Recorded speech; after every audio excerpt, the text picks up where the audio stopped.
पूज्यपाद श्री श्री वर्धा पूज्यपाद रखी प्रणाम, पूज्यपाद बाबा रखी प्रणाम।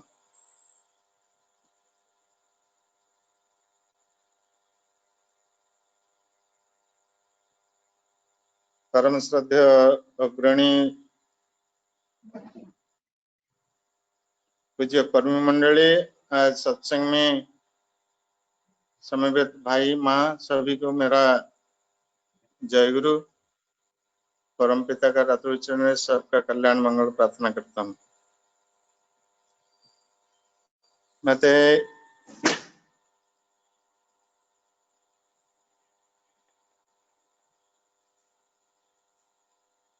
ठाकुर जी के बारे में, आचार्य देव का बारे में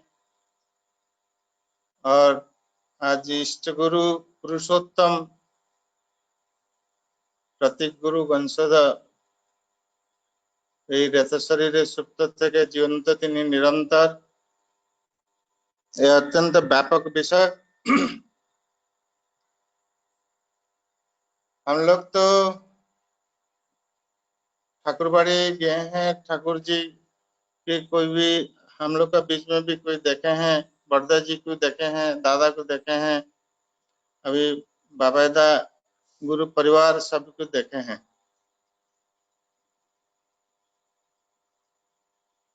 कहाँ से शुरू करूँगा?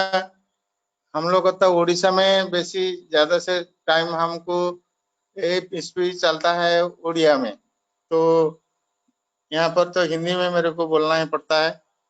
शायद भूल भी हो सकता है, भूल भी हो भी सकेगा, तो आप लोग आपका क्षमा कर देना। पहले मेरा मन में ये बात आता है, ठाकुर जी एक बार बोले हैं ये जन्म मृत्यु के लिए ठाकुर जी के पूछे हैं, तो आदमी जन्म लेता है फिर मरता है, फिर भी तो जन्म लेता है, मरने के लिए इतना भय क्यों करता है?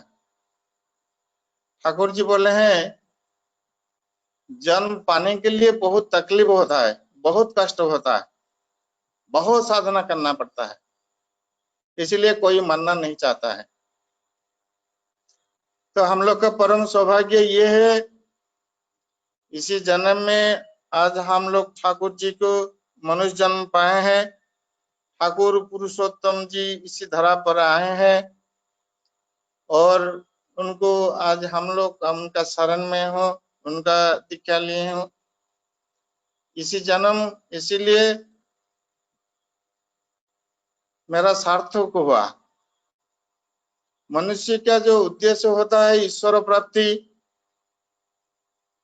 हर प्राणी के लिए अर्थ संपद जो भी हो, तार जीवन का जो मूल उद्देश्य होता है वही होता है ईश्वर प्राप्ति। ईश्वर प्राप्ति तब होता है जब पुरुषोत्तम आते हैं, पुरुषोत्तम को दीक्षा मिलता है, दीक्षा के अंदर जो नाम मिलता है और नाम का माध्यम में ठाकुर हम लोग का अंदर प्राप्ति होते हैं, हम लोग का अंदर प्रतिष्ठित होते हैं। इसलिए ठाकुर जी एक वाणी दिए हैं, पुरुषोत्तम आसन जखन संचारणर अधिकार एमन केउ থাকতে পারে एमन केउ থাকে না। ब्रह्मांड में जितना भी दबा दबी है, जितना भी पूजा उपचार जो कुछ भी है, संचरण अधिकार पुरुषोत्तम के अलावा और दूसरा किसी का पास नहीं है, इसलिए वो सर्वश्रेष्ठ होते हैं।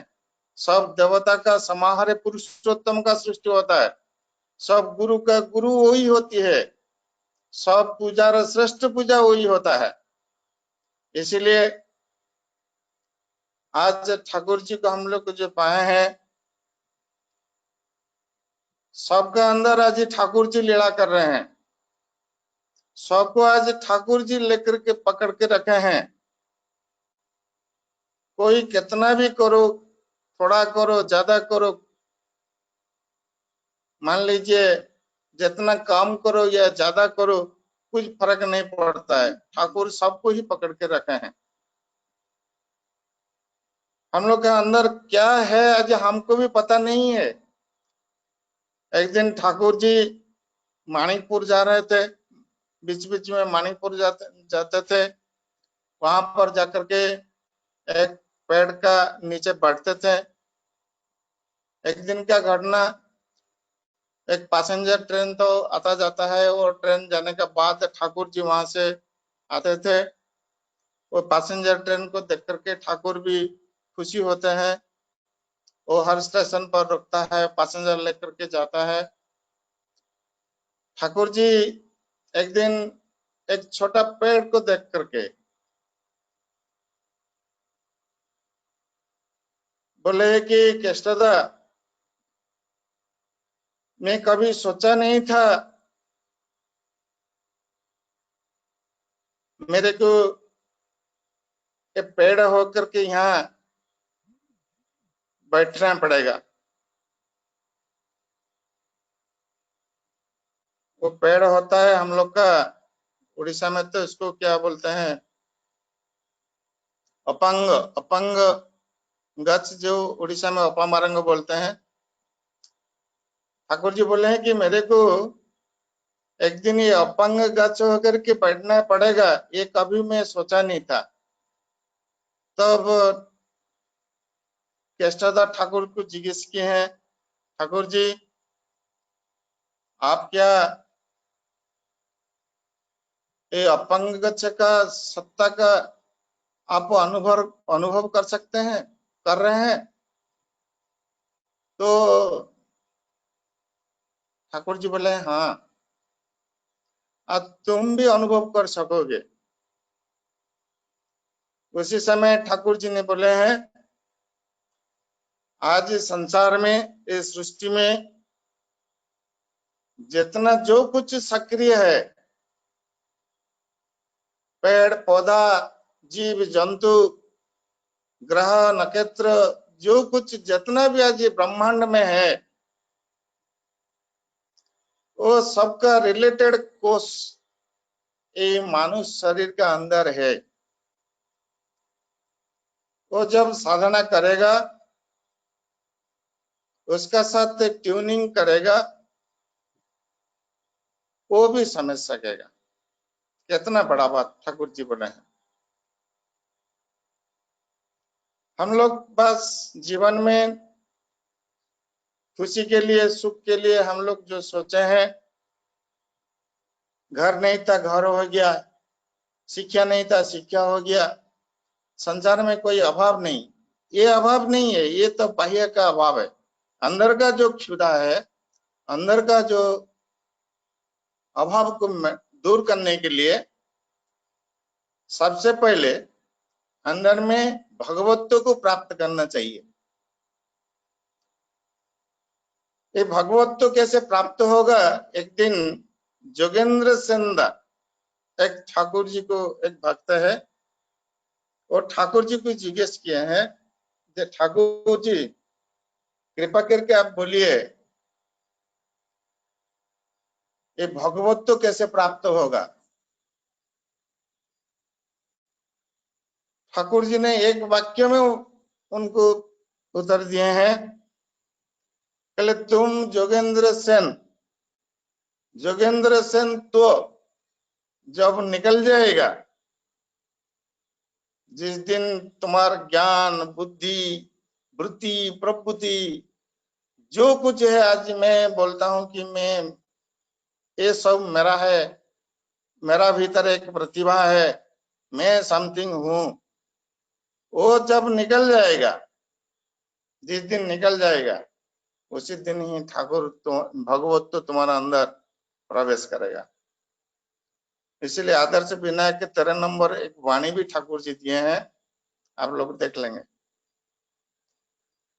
तो इसी प्रकार का इसी जीवन का ये जो महत्व है, पहले जीवन को हम लोग सोचना चाहिए, इस जन्म के बारे में हम लोग को जानकारी होना चाहिए, तब पुरुषोत्तम को, गुरु को हम लोग कैसे किसी तरह से हम उनको पकड़ेंगे तब मन में आएगा। जब मन में एक सरेंडर भाव नहीं आएगा, वैराग्य नहीं आएगा, एक समर्पण भाव नहीं है आएगा, ठाकुर जी तो अंदर में नहीं प्रवेश कर पाएंगे। इसीलिए पहले समर्पण होना चाहिए। हम लोग का अंदर बहुत प्रतिभा है। मेरा जीवन 40 साल 80 साल से लेकर के अब तक गुरुबाड़ी में मेरा चला गया। शिष्य बड़दा जी का सेवा करने का 10 साल भी मौका मिल गया। तो आज भी पूज्यपाद दादा हम लोग का साथ मजा करते हैं। तो कितना क्या मंदिर उड़ीसा में मंदिर के साथ जुड़ी हुई, कंस्ट्रक्शन में काम कर रहा हूँ, कितना क्या अनुभूति सब हुआ है। तो मेरा जीवन में मैं देखा हूँ, मैं एकदम क्षुद्र से क्षुद्र जीव है। ऐसा कोई मेरा प्रतिष्ठा व सेरकम व्यक्तित्व सेरकम ज्ञान मेरा नहीं है। फिर भी आज उनका शरण में आकर के आचार्य देव के संग करके आचार्य देव के दया करुणा से आज हम लोग कोई छोटा नहीं है। हम लोग हमारा तरफ से हम लोग भी आज समाज में सब कुछ मिला है हमको। तो जो ठाकुर जी के बारे में तो बोलने से तो कथा खत्म भी नहीं होगा। टॉपिक थोड़ा दूसरा तरफ टाइप है। हम लोग जो गुरु वंदना कर रहे हैं, अखंड मंडल कारण व्याप्त जनम चराचरम तत्पद दर्शितं जैन तस्मै श्री गुरवे नमः। मतलब क्या है? मतलब वो ये होता है, जो सचराचर में जो व्याप्त है,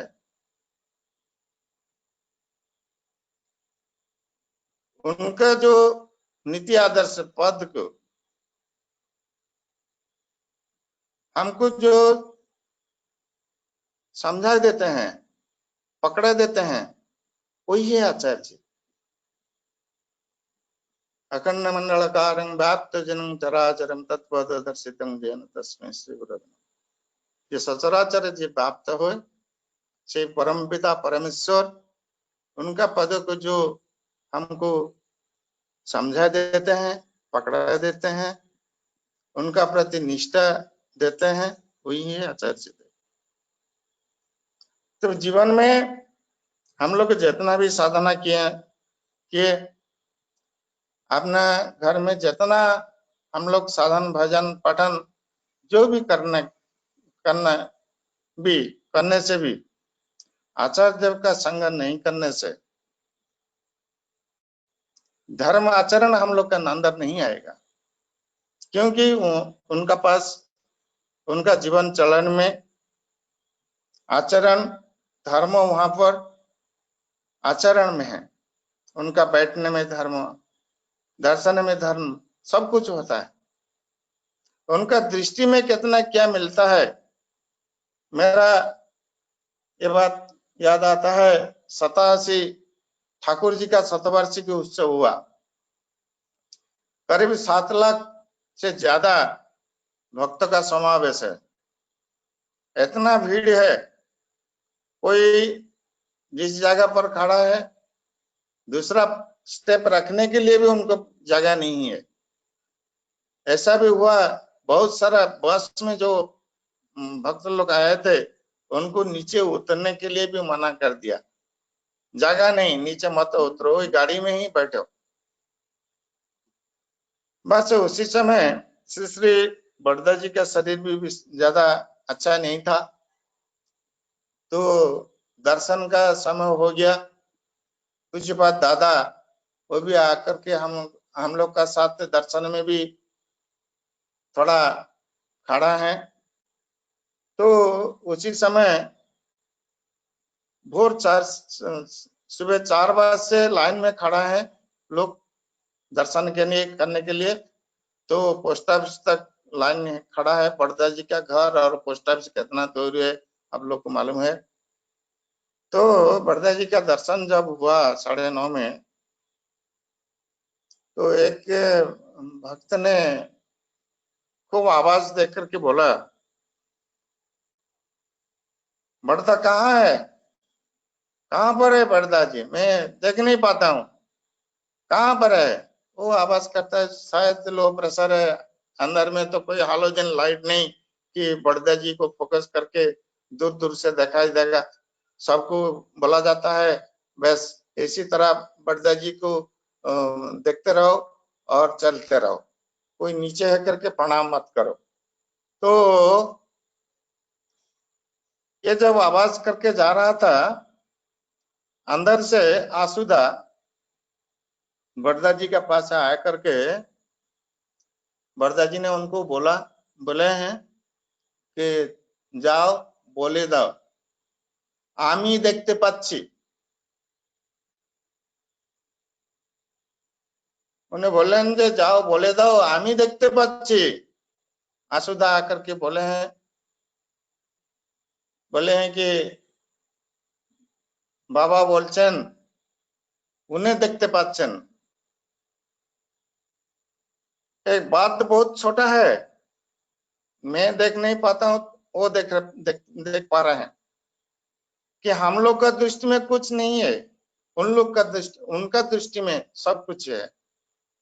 उसी दृष्टि में वो हम लोग का पाप हरण करते हैं, हम लोग के अंदर पुण्य आता है।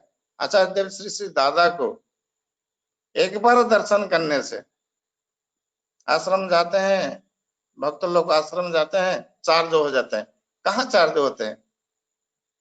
एक ही जगह है, एक मुहूर्त में आचार्य देव को जब दर्शन करते हैं, उनका दृष्टि में जब आ जाते हैं तब चार्ज हो जाता है। मालूम होता है कि सब पाप तब मेरा चला गया। कोई भी जब उनका साथ बात कर दिया वो तो परम आनंद मिल गया उसको। वो जब किसी को एक कुछ शब्द बोल दिए, वो उसका जीवन धन्य हो गया। वो सोचा कि मेरा जीवन धन्य हो गया, मेरे को आचार्य देव ऐसे शब्द बोले हैं कि ऐसे मेरे को कृपा किए हैं कि ऐसे मेरे को थोड़ा देखे हंसे, कुछ भी हो। तो आज हम लोग का ये परम सौभाग्य है, पुरुषोत्तम इसी युग में रामकृष्ण ठाकुर जी ने बोले थे আমি যখন আবার আসবো সঙ্গে পরিবার নিয়ে আসবো, হাটে হেঁটে ভেঙে দেব। তখনকার সময় যদি কেউ নাম না পেয়ে তাহলে তারা মুক্তির জন্য তাকে अनेक जन्म আবার ঘুরতে হবে। कल हम जब फिर आऊंगा साथ में परिवार लेकर के आऊंगा, उसी समय नाम को ऐसा प्रचार होगा। आज हजार हजार संख्या में दीक्षा होता है। हंडी भेंगे दावा का मतलब होता है माइक डाकबाजी यंत्र के माध्यम से आज दीक्षा हो रहा है। तो उसी समय जो ठाकुर जी का नाम नहीं पाता है, जिसको नहीं मिला है, बोले कि उनका मुक्ति जन्य उनको आबार बहु जन्म अपेक्षा करना ही पड़ेगा। तो हजूर महाराज भी तो बोले थे पिता पुत्र होकर के लीला करेंगे, वो सब बात आज तो हो गया। आज श्री श्री बड़दा जी ठाकुर जी तो सबको दया क्षमा करके उनका जीवन 81 वर्ष काल चला गया। तो श्री श्री बड़दा जी का चरित्र में दो आचार्य का चरित्र देखा जाता है। कृष्ण का, भगवान कृष्ण का जो आचार्य थे अर्जुन, प्रभु रामचंद्र का पास जो आचार्य थे हनुमान, ये दोनों का चरित्र था बड़दा जी के अंदर। खूब पराक्रमी थे जैसे कि अर्जुन, और खूब सेवा प्राण था सुस्ती ठाकुर जी का। सोचती के लिए, ये सोचती के लिए जो कुछ करना पड़ता है, पायखाना सफा करने से वो सोचते हुए तो पायखाना सफा करते हैं। उनका भक्त का कोई सभा करेगा तो उनको, उनका भक्त को खाना पीना रहना बैठना उठना सब कुछ उनका खुशी, जैसे जहां से जिसी से वो सुस्ती उनको मिलेगा, वही सारा जीवन 5 साल से पावना जो हिमायतपुर में बड़दा जी जन्म लिए हैं, उसी समय से लेकर के आज तक से जीवन तक बस कोई एक ही बात है, उनका इच्छा, ठाकुर जी का इच्छा, उनका निष्ठा, उनका भक्ति, उनका कर्म प्रवणता, आज सत्संग को एक संगठन, सत्संग में एक संगठन सृष्टि हो गया। श्री श्री बड़दा सारा भारत, बहुत सारा जगह उन्हें गए हैं। पहले से तो हम लोग का उड़ीसा में ऐसा कुछ नहीं था, थोड़ा थोड़ा एक दो शहर बाजार में था। 82 में जब श्री श्री बड़दा उड़ीसा आगमन हुआ, उसका बाद 94 तक 10 बार उन्हें गए हैं।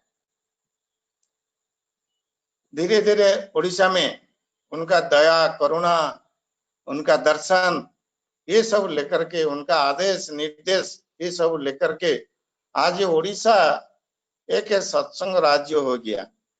हर जिला में सत्संग हेडक्वार्टर में सत्संग केंद्र भी आ रहे, सब डिवीजन में भी है, ब्लॉक स्तर में भी है। आज कहीं भी आप जाइए, हर जगह में रहना खाने का बंदोबस्त आप लोग का है। हर जगह में सत्संग आज इसी प्रकार का आज माने हो गया। श्री श्री बड़दा जी का, श्री श्री दादा जी का, बाबाईदा का एक गुरु परिवार, आचार्य परिवार आज आने से उनका दर्शन आशीर्वाद लाभ करके आदमी उनका ठाकुर जी को समझने लगे। तो आचार्य देव का पास आज हम लोग का कोई चिंता ही नहीं है। हर सत्संगी आज कोरोना, मान लीजिए कोरोना हो, चाहे जो भी विपद हो, आपद हो, अपना घर परिवार में कोई लड़की का शादी हो, कोई आपस में कोई समझौता हो, कोई कुछ भी है, कोई हम लोग को चिंता नहीं करना पड़ता है, क्योंकि हम लोग का मालिक है वहां। बस जाकर के बोल देता हूँ, वो जो बोल देते हैं वही समाधान हो जाता है। बस हम लोग का कोई चिंता ही नहीं है। तो वो जो दृष्टा पुरुष, निर्भूल पुरुष, अभ्रांत पुरुष आचार्य देव जो वहां बैठे हैं, आज जो समाधान दे रहे हैं, उनका जो दिव्य दृष्टि है, कोई चिंता नहीं करना पड़ता है। 2 दिन का बात, जो एक सप्ताह का पहले का बात मैं बोल रहा हूँ। एक ऋतिक, आप लोग उनके लिए भी ठाकुर जी को प्रार्थना करेंगे। तो बड़ौदा का चिंतामणि महापात्र था, उनको कोरोना हो गया, इतना सीरियस हो गया कि उनको वेंटिलेटर लगना पड़ा। तो खबर आया आश्रम को, पूज्यपाद बाबाईदा का पास निवेदन हुआ। पूज्यपाद बाबाईदा बोले हैं उसको कुछ नहीं होगा, वो ठीक हो जाएगा। उन लोग का परिवार, उन लोग का जो गुरु भाई लोग सब एकदम हताश हुए थे कि क्या होगा, कुछ बोला नहीं सकेगा, इतना बुरा हाल। उनका कृपा से, इनका आशीर्वाद से 3 दिन पहले वो वेंटिलेटर से निकाल करके अभी थोड़ा अंडर ट्रीटमेंट में है, फिर भी वो अभी थोड़ा बेटर है। तो आज हमको चिंता करना नहीं पड़ता है, हर समस्या का समाधान आज ठाकुर जी दिए हैं। आज आचार्य देव हैं, सबको आज पूर्ण भरोसा दे रहे हैं, वो दृष्टा पुरुष है, सब कुछ देख रहे हैं। कुछ बात बाबाईदा दादा का बारे में तो मेरा तो समय तो जो दिए थे शायद और कितना समय है मेरे को पता नहीं, तो टाइम होने से मेरे को बोल देना पहले। पूज्यपाद बाबाईदा, मैं जब श्री बड़दा जी का पास था, मेरा घर में तो सब बाल बच्चे सब घर में थे, मैं तो फैमिली मेरा साथ है, फिर भी मैं डेडिकेटेड हूँ। तो पूज्यपाद दादा जी ने श्री बड़दा जी को बोले हैं, बाबाई जा बोले ता हो जाए। আমি एक बात में सुना, तो मेरा लड़का गांव में वो माध्यमिक उनका पास हो गया। कोई तो हम लोग तो कभी भी साथ में नहीं है, कभी तो उनको किताब को भी देखा नहीं, कहाँ कैसे पढ़ा क्या करा, जाइए वो पास तो हो गया। तो मैं जाकर के बात को कुछ बात मैं बड़दा जी को बोल सकता हूँ कि उनका सेवा करता हूँ, उनको दर्शन प्रणाम कराता हूँ, सबका प्रणाम दर्शन करता हूँ, निवेदन करता हूँ, मेरा अपना बात भी मैं बोल सकता हूँ। फिर भी मैं दादाजी को बोले, दादा और लड़का माध्यमिक पास कर गया। कहला ठीक है, तो बाबा के संग कथा बोल। मैं जब बाबाईदा के साथ बात किया, बाबाईदा बोले हैं कि उनको साइंस दिए ढुकान, उनको साइंस दिए पढ़ान। मूल आज्ञा उनार जा नंबर আছে आर्ट्स कलेज পাওয়াও কষ্ট। फिर আপনি যখন বলছেন আমি চেষ্টা করব। তাই ওনারা आशीर्वाद क्रमे एक साइंस कॉलेज में उसको एडमिशन कर दिया। इनका कृपा से उनका हायर सेकेंडरी में वो पास किया। ठीक है, उसका बाद जब मैं जाकर के बोला गया अपना आशीर्वाद, आपका आशीर्वाद से वो हायर सेकेंडरी में पास किया। अभी घर में बोल रहे हैं कि उसको इंजीनियरिंग डॉक्टरी ये सब पढ़ाने के लिए। तो तो बाबाईदा बोले हैं, ठाकुर जी बोले हैं, सामर्थ्य हारा छेले पेले के पढ़ाशोना दिखे ना जेते। मान लीजिए कि घर बाड़ी जमी ये सब बिक्री टिक्री करे, सर्वशांत होकर के आप छेले पेले के पढ़ाशोना दिखे ना जेते, ठाकुर जी बोले हैं। मैं बोला कि तब क्या करेंगे ना, जनरल कॉलेज में पढ़ाओ। फिर भी हो गया, जनरल कॉलेज में ढोका। जब पी डिग्री था तब शरीर अस्वस्थ हुआ, घर में आया था। एक डी फार्मा पेपर में तार ये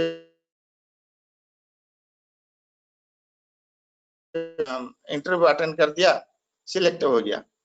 फिर बाबाईदा को बोले कि आज्ञा वो तो पी डिग्री शेष करेছি, डिग्री कमप्लीट करेনি, আর এখন এই একটা ইন্টারভিউ দিয়েছিল, সিলেক্ট হয়েছে। বলে ডিগ্রিটা যখন তখন করবে, এখনই একটা টেকনিক্যাল হয়ে যাচ্ছে যখন করে দাও। आज्ञा ठीक है, যাই হোক তাতে से समय আমি निर्माण मंदिर का काम में था, तो वहां पर तारा डी फार्मा हो गया। डी फार्मा में अच्छा नंबर रख करके 70 80 रकम ऐसा नंबर रख करके सिलेक्ट हो गया। फिर जाकर के पूछा, बोला कि उनका तो पढ़ने के लिए इच्छा है, अब मेरा तो कैपेसिटी तो आपको मालूम है, और वो हायर स्टडी करने के लिए चाहता है। बोले कि जब करना चाहता है उसको करने दो, ठीक है, आपका आशीर्वाद है तो मेरा चिंता क्या है। फिर वो वाणी विहार में इंटरव्यू दिया, उनका आशीर्वाद से सिलेक्ट हो गया। वो तो बहुत कॉम्पिटिटिव ये जगह है। फिर भी वो सिलेक्शन 3 नंबर में आ गया। तो वहां पर बी फार्मा हो गया, एम फार्मा हो गया, और एम फार्म खत्म होते ही वहां से नौकरी लग गया। जब नौकरी लग गया फिर वो चक्कर चला गया, अमेरिका भी गया। मेरा कहने का बात ये है, मैं एक पिता हो करके अपना बच्चे के लिए, अपना लड़के के लिए, जब वो जस्ट मैट्रिक पास किया है, मैं क्या सोचूंगा, ज्यादा से ज्यादा एकता ग्रेजुएट कराएंगे, ज्यादा से ज्यादा एकता ग्रेजुएट होगा, यही अपना मन में यही सोचना आएगा। किंतु वो कितना दृष्टा है, कैसे दृष्टा है, इसलिए और जब मैं कुछ बोल देता हूँ तो वो उनका पिक्चर उनका सामने आ जाता है। कुछ दिन के पहले ही एक बात है, एक उनका लड़का घर से कहाँ भाग गया। तो उनका पिताजी बिहार का एक जगह कहाँ से, उनका पिताजी आकर के बाबाईदा को बोले हैं, लड़का चला गया, 2-3 महीना हो गया, वहां कहाँ पर है, कहाँ उनको ढूंढूंगा। बाकायदा पूछे उनका उम्र कितना है ना, 16-17 साल हो गया। बाकायदा एक मुहूर्त में बोल दिया कि जाइए दिल्ली में खोजिए, दिल्ली में मिल जाएगा। वो गया, 2 दिन तक चला गया, सोचे हैं कहाँ ढूंढूंगा उनको। एक जो सिटी बस में बैठे हैं, जहां आखिर तक वो जाता है बस उसी आखिर तक वो चला गया बस में। वहां बस खड़ा हुआ, वो जब बस में उतरने लगा, देखा कि सामने एक चाय दुकान में उनका लड़का चाय दे रहा है, ग्लास साफ कर रहा है। ये है पर्दा, ये है गुरु परिवार, ये इष्ट परिवार। हम लोग जीवन को उत्सर्ग करना चाहिए दूसरे के लिए, अपने के लिए, अपना परिवार के लिए। एक पागला जब हो जाएगा, जब कुत्ता पागला हो जाता है, वो जिसको पकड़ता है उसको भी इंजेक्शन देना पड़ता है। तो आज हम लोग इसी माफिक होना चाहिए। ठाकुर बोल रहे हैं कि हमसे प्यारा तुम्हारा जैसे कोई नहीं रहा है। जीवन में तो बहुत सारा अनुभूति है, फिर कभी आपको तो समझ में, फिर कभी समय मिलेगा तो कोशिश करूंगा। तो इसी प्रकार का मैं, तो मेरा टाइम शायद हो गया।